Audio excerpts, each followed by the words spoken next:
Welcome back to PTSST class 8. Now today I start your remaining part of the chapter that belong to the civics portion. In this chapter we were discussion about the constitution, our Indian constitution. In this heading we have already discussed about the key features of the Indian constitution, and I told you that in the forming of the Indian constitution it took the time of 2 years, 11 months and 18 days. In the previous video I by mistake told you that it took 18 months, but it was 18 days. Now today we will discuss the federalism, parliamentary form of government and separation power, fundamental rights and secularism. In the heading the Indian constitution key features, we have already discussed about the 20th century. In the 20th century means the time that belong to the 1901 or 1946. This is called the 20th century. So in the beginning of the 20th century, people of India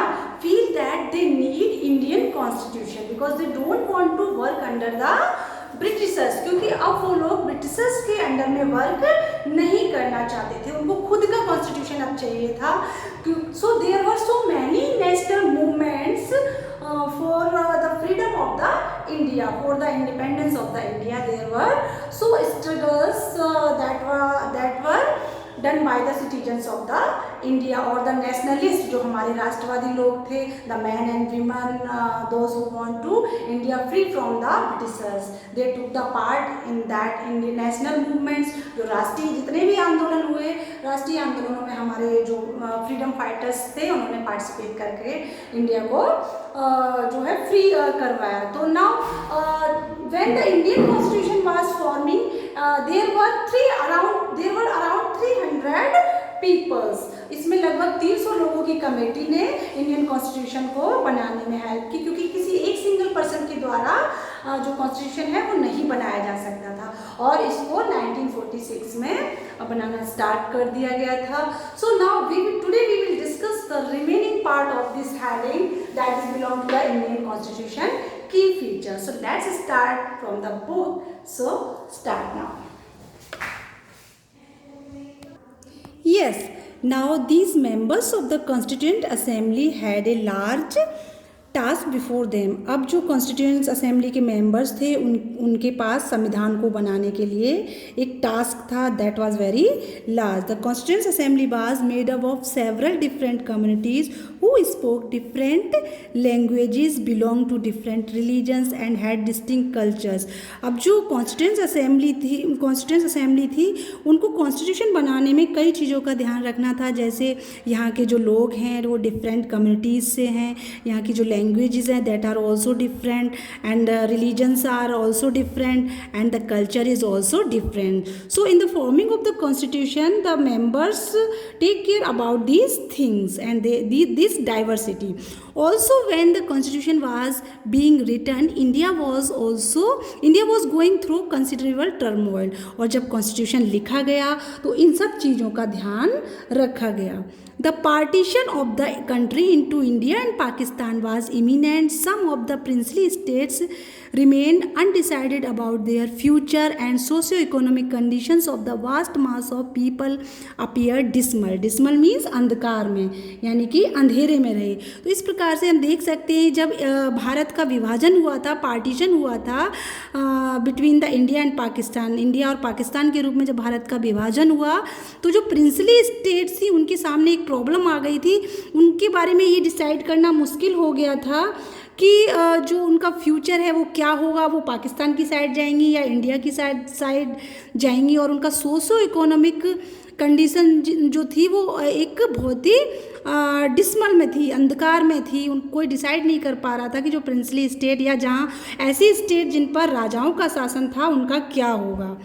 All of these issues played on the mind of the members of the Constituent Assembly as they drafted the Constitution. ये सारी बातें जो Indian constitution assembly के members थे उसके mind में आ रही थी कि इनका क्या किया जाना चाहिए. They rose to the occasion and gave this country a visionary document that reflect respect for maintaining diversity while preserving national unity. और इस प्रकार से इन सब चीज़ों का ध्यान रखते हुए नेशनल यूनिटी को ध्यान में रखते हुए इसकी जो भारतीय डाइवर्सिटी है, भारतीय विभिन्नता है, उसको भी ध्यान में रखा गया और डॉक्यूमेंट्स तैयार किया गया। The final documents also reflects their concern for eradicating poverty. और जो फाइनल डॉक्यूमेंट्स था उसमें ये भी डिसाइड किया गया कि किस प्रकार भारत में जो गरीबी आ गई है उसको रिमूव किया जाए, इरेडिकेट किया जाए, इट मीन्स इसको हटाया जाए, और जो सोशल इकोनॉमिक रिफॉर्म्स है वो किए जाए, सामाजिक आर्थिक जो सुधार हैं वो लाए जाएं भारत में, जिससे कि भारत की स्थिति सही हो। तो emphasising the crucial role means important role the people can play in choosing their representatives. तो इसमें जो इम्पॉर्टेंट रोल है उसमें लोगों ने ये इम्पॉर्टेंट रोल प्ले किया कि अपने रिप्रेजेंटेटिव को अच्छे से चूज़ किया। Now next paragraph, listed below the key features of the Indian constitutions. अब नीचे जो है वो इंडियन कॉन्स्टिट्यूशन के की फीचर्स दिए हुए हैं, तो इसमें की फीचर्स के अंतर्गत हमें ध्यान रख। तो वो की फीचर्स क्या है, देखिए, while reading this keep in mind the above mention. जब भी हम इसके की फीचर्स डिस्कस करेंगे तो ये सारी ऊपर जो चीज़ें हमने डिस्कस की थी कि कॉन्स्टिट्यूशन बनाने में किस प्रकार से इसके जो मेंबर्स थे उन्होंने डाइवर्सिटी का ध्यान रखा, ये सब चीज़ें भी हम डिस्कस करेंगे और अपने माइंड में रखेंगे।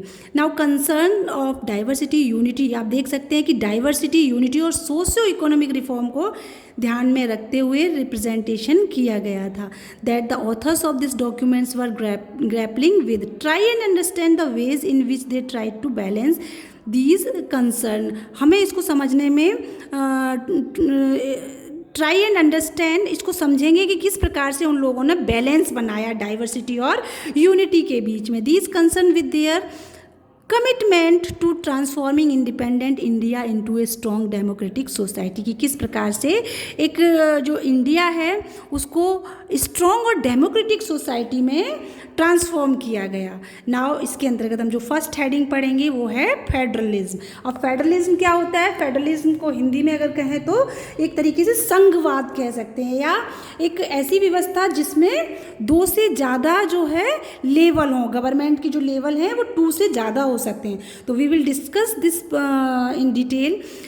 This refers to the existence of more than 1 level of government in the country. किसी भी देश की जब सरकार के 2 लेवल होते हैं उसी को फेडरलिज्म कहा जाता है, संघवाद कहा जाता है। In India we have governments at the state level and at the central level. India में भी दो भागों में जो इसका गवर्नमेंट है वो 2 भागों में विभाजित है, एक राज्य स्तर पर और एक केंद्र स्तर पर। और जो थर्ड लेवल है उसको पंचायती राज कहा जाता है। तो 3 रूप में मान सकते हैं जो इंडिया की गवर्नमेंट है वो 3 टाइप में डिवाइडेड है, that is state level, central level and Panchayati Raj. And you have read about this in your class. और ये सब चीज़ें आप लोग अपनी क्लास 6 और 7 की बुक में भी रीड कर चुके हैं। Now the next we will discuss in next video lecture. So keep studying and learn the things properly because this topic is most important.